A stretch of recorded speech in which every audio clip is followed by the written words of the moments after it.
മുരളി, ആ പ്ലാവിന്റെ തടി അങ്ങോട്ട് മാറ്റിയിട്ടെ. ഇതെന്താ അലക്ക് കട നടത്തുന്നോ? ഒരു കുന്ന് തുണിയുണ്ടല്ലോ. ഉനക്ക് തമിഴ് പിടിക്കുമാ മലയാളം പിടിക്കുമാ? സൊല്ലേ. രണ്ടുമാ? രണ്ട് ഭാഷയിൽ എങ്ങനെയാ സംസാരിക്കുന്നത്? കൺമണി, നീ എതുക്കാക இந்த மாதிரி കാലത്ത് മുതൽ സായങ്കാലം വരെ കഠിനமான വേലകൾ കഷ്ടപ്പെട്ട് അതൊന്നും ശരിയാവില്ല. ഒന്നീ മലയാളം അല്ലെ തമിഴ്, ഏത് വേണം? തമിഴ് എന്നോട് തായ്മൊഴി. ഇപ്പം മലയാളം മാത്രമേ പറയാറുള്ളൂ. അതിന് സംസാരിക്കാൻ അവിടെ സമയം? ഫുൾ ടൈം പണിയല്ലേ? അല്ല, അവിടെ അടുക്കള ജോലിക്ക് നിൽക്കുന്ന ഒരു തള്ളയില്ലേ, അവരോട് ആരും ഒരു വിളച്ചിലും എടുക്കാറില്ലല്ലോ. നിന്റെ അടുത്ത് മാത്രമേ ഉള്ളൂ ഈ കുതിര കയറ്റം. റോസച്ചേട്ടത്തിക്ക് സ്വന്തം വീടുണ്ട്, വീട്ടുകാരുണ്ട്. എനിക്കാരാ ഉള്ളത്? പട്ടിണി കിട്ടാലും അടിച്ചാലും ഒക്കെ സഹിക്കും. പട്ടിണി കിടുവോ? ചിലപ്പോ. നിനക്ക് നിന്റെ നാട്ടിലേക്ക് തിരിച്ചു വെക്കൂടെ? കൂലിപ്പണി എടുത്തെങ്കിലും ജീവിക്കാമല്ലോ. അവിടെ ആരെങ്കിലും ഒക്കെ ഇല്ലാതിരിക്കുവോ? ആരുമില്ല. നാട് തന്നെ എനിക്കിപ്പോ ഓർമ്മയില്ല. ദൈവം എന്നെ ശിക്ഷിച്ചിരിക്കുക ഈ ജയിലിൽ കിടന്ന് മരിക്കാൻ. പോയ ജന്മത്തിൽ കുറെ കുറ്റം ചെയ്തിരിക്കും, അതിന്റെ. സ്നേഹമായിട്ടൊരു വാക്കുപോലും ആരും പറയാറില്ല. ഒരിക്കൽ അമ്മയെ കാണുമെന്ന് പറഞ്ഞ് കരഞ്ഞപ്പോ കത്തി പഴിപ്പിച്ച് കാലിൽ വെച്ച് പൊള്ളിച്ചു. ഇപ്പോഴുണ്ട് അതിന്റെ വേദന. അതെ, അയ്യോ, അതെ, കരയാതിരിക്കൂ. ഇനിയിപ്പം ഇതാരെങ്കിലും കണ്ട് കരയണ്ട കേട്ടോ. അല്ല, കരയാതെ. തിരുപ്പൂരിൽ ബെന്യം കമ്പനി നടത്തുന്ന വൈദ്യ മാഷക്ക് ഓർമ്മയില്ലേ? വൈദ്യനാഥൻ. ദീപാവലിക്ക് കുറെ സ്വീറ്റ്സും കൊണ്ട് അഡ്രസ്സും തപ്പിപ്പിടിച്ച് ഇവിടെ വന്ന വൈത്തി. അവന്റെ കമ്പനിയില് ദിവസക്കൂലിക്ക് കുറെ പെൺകുട്ടികൾ പണിയെടുക്കുന്നുണ്ട്. നമുക്ക് ഈ കൺമണി അങ്ങോട്ട് വിട്ടാലോ, ആരും അറിയാതെ? ഇവിടെ കിടന്ന ഒന്നുകിൽ അവര് അതിനെ പണിയെടുപ്പിച്ച് കൊല്ലും, അല്ലെങ്കിൽ അവള് സൂയിസൈഡ് ചെയ്യും. കണ്ട കഷ്ടം തോന്നും മാഷെ. കഷ്ടപ്പെടുന്നവർ ഒരുപാട് പേരുണ്ട് ഈ ഭൂമിയിൽ. അവരെയൊക്കെ നമ്മൾ വിചാരിച്ച് രക്ഷപ്പെടുത്താൻ പറ്റുമോ? ഇത് നമ്മുടെ കൺമുന്നിൽ കാണുകയല്ലേ. ഒരാളോട് സങ്കടം പറയാനില്ല, ഉള്ളു തുറന്നൊന്ന് കരയാൻ പറ്റില്ല മാഷെ. അതിനും കിട്ടുവാടി. നീ എന്തിനാ അതൊക്കെ ശ്രദ്ധിക്കാൻ പോണത്? നമുക്ക് നമ്മുടെ ജീവിതം അത്രേ വേണ്ടൂ. എന്നാലും മനുഷ്യത്വം എന്നൊന്നില്ലേ മാഷെ? ഇല്ല, അങ്ങനെയൊക്കെ വിചാരിച്ചിരുന്നു പണ്ട്. ഒക്കെ തെറ്റാ, എനിക്ക് മനസ്സിലായി. പാവം കൊച്ചിന്റെ അവസ്ഥ കണ്ടപ്പോ ഞാൻ മതി. ഇനി ആ പെണ്ണിനെ പറ്റി ഒരു അക്ഷരം നീ മിണ്ടരുത്. ഇല്ല, നിർത്തിയതേ. ഇനി അതിനെക്കുറിച്ച് ഒരു അക്ഷരം മിണ്ടില്ല. ഇതാ കണ്ടോ.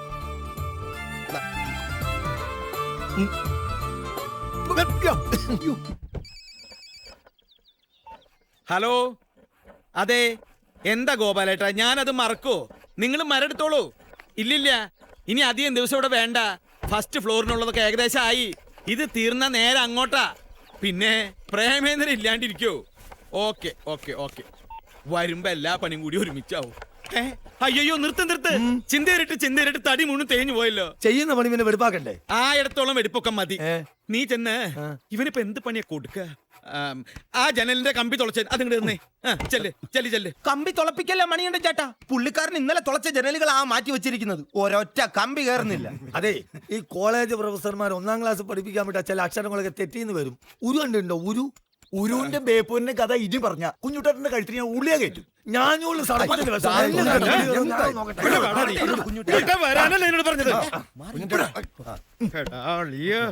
ഈശ്വരനെ ഓർത്ത് കുഞ്ഞുട്ടൻ എനിക്കൊരു സഹായം ചെയ്യണം. ഇനി മുതൽ നീ ഒരു പണിയും ചെയ്യണ്ട. കാലത്ത് വന്ന് തണലിൽ എവിടെയെങ്കിലും ചെന്നിരിക്കുക. വൈകുന്നേരം ആകുമ്പോ കൂലി ഞാൻ തന്നോളാം. ഭാഷ മനസ്സിലാവുണ്ടല്ലോ. ഒന്നിനും കൊള്ളരുതാത്തവനാണെന്ന് വരുത്തി തീർത്തിട്ട് പുകച്ചു പുറത്തിയായിരിക്കാം. ഇതല്ല ഉദ്ദേശം. ഇനി ഒരു സെക്കൻഡ് ഞാൻ ഇവിടെ കൂല. പ്രേമ, ഞാൻ പോണി, എന്നെ തടുക്കരുത്. ഇയാളെ പെങ്ങളും കുട്ടികളും വഴിയാതാരായാലും വേണ്ടില്ല. കുഞ്ഞുട്ടനാശാരി ആരാന്ന് കാണിച്ചു കൊടുത്തിട്ടേ ബാക്കി കാര്യമുള്ളൂ. എല്ലാവരും കൂടുതലായിട്ട് പറയാണ് ഗുഡ് ബൈ. തിരിച്ചു വിളിക്കാൻ ഇപ്പൊ വിളിക്കണം. ഈ പടി കടന്നാ പിന്നെ എന്നെ കിട്ടൂല. പടി വേഗം കടക്കടാ. പിടി. ഈശ്വരാ. പ്രേമേട്ടാ, ഈ അമ്മയോടൊന്ന് പറയുന്ന എനിക്കിപ്പോ കല്യാണം ആലോചിക്കണ്ടെന്ന്. ഓരോരോ ചെറുക്കന്മാരെ മുന്നിൽ കൊണ്ട് നിർത്തി എന്റെ തൊലി ഉരിക്കുക. എന്തിനാ ചേച്ചി ഇവക്ക് ഇഷ്ടമില്ലാതെ വെറുതെ നിർബന്ധിക്കുന്നേ? അത് കൊള്ളാം. തന്തയോ പോയി. ഈ ഊരുറ്റുന്നതിനിടയിൽ എവിടെങ്കിലും ഉരുട്ടി വീണ് എന്റെ കാറ്റും കൂടെ അങ്ങ് പോയാ പിന്നെ ഇവക്ക് ആരാ ഉള്ളത്? ആ ബ്രോക്കർ കമ്മയുടെ കാശ് വേണം, പിന്നെ ഇവിടുത്തെ തീറ്റയും. അതിനോരോ കാരണം ഉണ്ടാക്കുക. ഇന്ന് ഒരുത്തനെ കൊണ്ടുവന്നിരുന്നു. സംസാരിക്കുന്ന എന്നോടാ, പക്ഷെ നോട്ടും അങ്ങോട്ടും ചൊക്രക്കണ്ണനാ. ചൊക്രക്കണ്ണനായാലെന്താ? അയാള് ട്രാൻസ്പോർട്ട് ബസ്സിലെ കണ്ടക്ടർ. ഡ്രൈവർ ആവാത്ത എന്റെ ചേച്ചി വിവാഹം സ്വർഗത്തിൽ നടക്കുന്നു എന്നാ പറയാറ്. അവിടെ എഴുതി വെച്ചിട്ടുണ്ട് ആർക്ക് ആരെയൊക്കെയാണെന്ന്. ഇവളുടെ തലയിലും കാണും കല്യാണം കഴിക്കാൻ പോകുന്നതിന്റെ പേര്. തലേന്ന് വിളിച്ചടി. ആ നിർത്ത് പ്രേമൻ അതാ നിൽക്കടാ നിർത്ത്. ഓക്കെ സമയം തെളിയാൻ പോവാണ് മോനെ. വാ പറയട്ടെ. വാ പറയട്ടെ. ആ അതെ, ആ പ്രിൻസ് ബേക്കറിക്കാരന്റെ മകളുടെ വീട് ചെറുതാ, എന്നാലും പണി എനിക്ക് കിട്ടും. പക്ഷെ പ്രേമം ഒന്നൊന്ന് കുറ്റിയടിക്കണം, അതും നാളെ കാലത്ത് 6:30. കുറ്റിയടിക്കലും പ്ലാൻ നോക്കലും ഒക്കെ ഞാൻ നടത്തി. അതൊന്നും നമുക്ക് ശരിയാവില്ല. ഇത് ഞാൻ ഏറ്റതാ. എനിക്ക് ജീവനുണ്ട് ഈ പ്രേമനെ ഞാൻ കൊണ്ടുവരുമെന്ന്. ആ കയറോപ്പിലാ പണി പിടിച്ചത്. പണി പിടിച്ചാൽ മതിയോ? ചെയ്തു കൊടുക്കണ്ടേ? അക്കാര്യത്തിൽ പേടിക്കണ്ട, ബേപ്പൂർ ഞാൻ ആളെ കൊണ്ടുവരും. അളിയൻ മുമ്പിൽ എനിക്കൊന്ന് ഞെളി വെക്കണം. നിങ്ങൾ ആ കുട്ടപ്പനാശ്ശേരി ചെന്ന് വിളിക്കുക. അയാളാകുമ്പോൾ അതിനൊന്നും പറഞ്ഞിരിക്കുക. അയാളിന് മറ്റവർക്ക് അധികം വിശ്വാസം പോരാ. പാർട്ടിക്ക് പ്രേമം കുറ്റിയടിച്ചാൽ ഒരു തടസ്സമില്ലാതെ പണി തീരുന്ന ഒരു പറച്ചിലുണ്ട്. അതൊക്കെ വെറുതെ. അല്ല അത് നോക്കണ്ട, ഇത് എന്റെ ഒരു അഭിമാനത്തിന്റെ പ്രശ്നമാണ്. എന്റെ മുഴക്കോലും പഞ്ചാംഗവും ഒക്കെ പണി സ്ഥലത്തിരിക്കുക. പ്രേമം ചെന്ന് വണ്ടി കയറി എപ്പോ പോയെടുക്കാം. വേണ്ട, ഞാൻ കുളിച്ച് വല്ലതും കഴിച്ചിട്ട് പോയി എടുത്തോളാം. മതി, കാലത്ത് 6 മണിക്ക് കാർ എടുത്തും വണ്ടിയിൽ ഓ, ശരി ഞാനുണ്ടാവും. ശരി.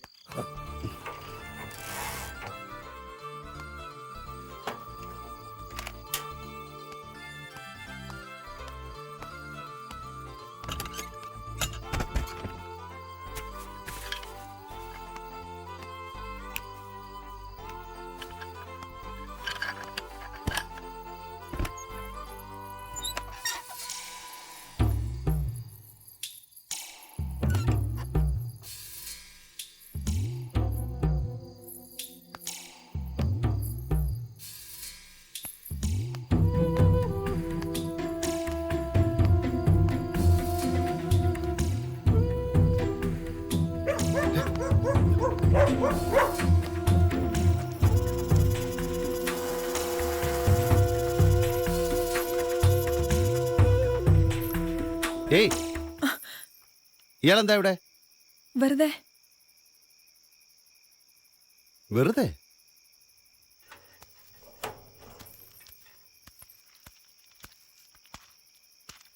വെറുതെ എന്തിനാ ഇവിടെ നിൽക്കുന്നത്?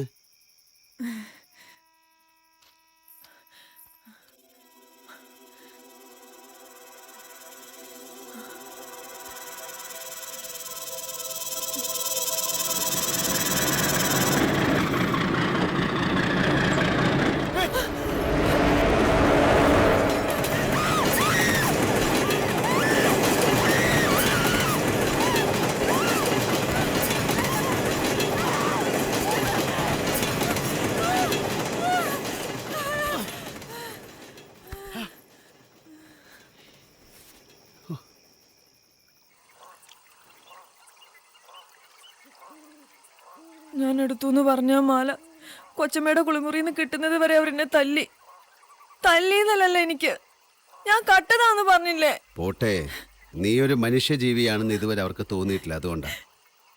ഏതായാലും മരിക്കുന്നതിനെ പറ്റിയൊന്നും ഇനി ആലോചിക്കരുത്. ആ വീട്ടിലേക്ക് ഇനി ഞാൻ പോവില്ല. അതിലും ഭേദം മരിക്കുക. ഞാൻ പോവില്ല. ഏയ്, കരയാതിരിക്കൂ, നമുക്ക് നോക്കാം. വേറെ എന്തെങ്കിലും വഴിയുണ്ടോ നോക്കാം. കരയാതിരിക്കേ.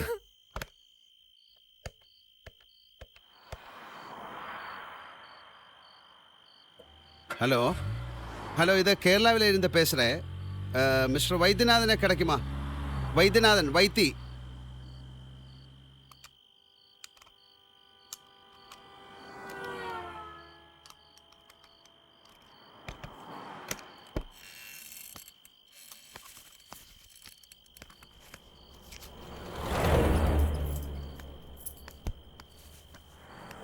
അയാൾ സ്ഥലത്തില്ല, കമ്പനിക്ക് വേണ്ടി തുണിയെടുക്കാൻ പോയിരിക്കുക. 10 ദിവസം കഴിഞ്ഞേ വരുള്ളൂ. ഇനിയിപ്പോൾ എന്താ ചെയ്യുക? 10 ദിവസം എന്നൊക്കെ പറയുമ്പോഴേ അതുവരെ ഇന്ന് രാവിലെ പോയുള്ളൂ എന്ന്. നീ ഒരു കാര്യം ചെയ്യ്, ഒരു 10 ദിവസം എങ്ങനെയെങ്കിലും കടിച്ചു പിടിച്ചാൽ വീട്ടിൽ നിൽക്ക്. മണികണ്ഠൻ എൻ്റെ ഫോൺ നമ്പർ ഞാൻ കൊടുത്തിട്ടുണ്ട്. തിരുപ്പൂരിലെത്തിയാൽ ഉടനെ വൈദ്യ എന്നെ ഫോൺ ചെയ്യും. ഒരു ഈച്ച പോലും അറിയാതെ നിന്നെ അവിടെ എത്തിക്കുന്ന കാര്യം ഞാൻ ഏറ്റു. ഇല്ല, ഞാൻ ഇനി അങ്ങോട്ട് പോവില്ല. അതെ, ഇത്രയും കൊല്ലം സഹിച്ചില്ലേ, ഇനി കുറച്ച് ദിവസം കൂടെ ക്ഷമിക്കേ. വാ, ഞാൻ വീട്ടിൽ കൊണ്ടാക്കാം. ഇല്ല, ഞാൻ പോവില്ല. എന്നാ എവിടെയെങ്കിലും പോയി ചാവ്.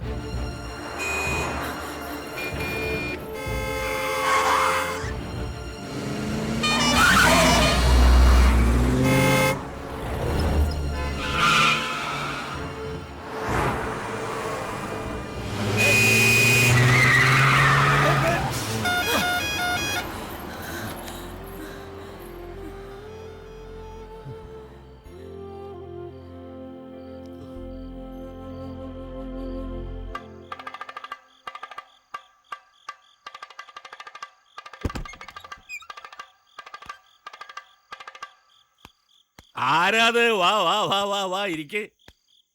ഞാൻ നമ്മുടെ പഴയ ആയുധങ്ങളൊക്കെ എടുത്ത് നോക്കിയതാ. അണ്ണ ഉണ്ടായിരുന്നപ്പോ ചെട്ടിയാർ പ്രദേശത്തിന്റെ കച്ചേരി വെറുതെ എഴുതി വെച്ചാൽ മതി, ജനം കൂടും. ഞാൻ നാഗസ്വരം, അണ്ണൻ തകില്, അല്ലെങ്കിൽ ഞാൻ തകില്, അണ്ണൻ നാഗസ്വരം. മൂപ്പര് പോയപ്പോ ഇതൊന്നും എടുക്കാറേ ഇല്ല. ഒരു കീർത്തനെ വാശിക്കട്ടുമാ. വേണ്ട വേണ്ട, ഞാൻ വന്നത് വേറൊരു കാര്യത്തിന്. എന്താ? ആ നാടകക്കാരെ ഒഴിപ്പിച്ച മുറിയില്ലേ, അതിന്റെ താക്കോൽ എനിക്കൊന്ന് വേണം. ഇന്നൊരൊറ്റ ദിവസത്തേക്ക് മതി. എൻ്റെ ഒരു ഫ്രണ്ട് വന്നിട്ടുണ്ട് കാസർഗോട്ട് നിന്നേ. അവന് തിരിച്ചു പോകാൻ വണ്ടി കിട്ടിയില്ല. അപ്പൊ ഇന്ന് രാത്രി ഒന്ന് താമസിപ്പിക്കാനാ. അവിടെ ആകുമ്പോ രാവിലത്തെ ബസ്സിന് തിരിച്ചു പോകാൻ സൗകര്യമായിരിക്കും. അതിനെന്താ ലക്ഷ്മണ.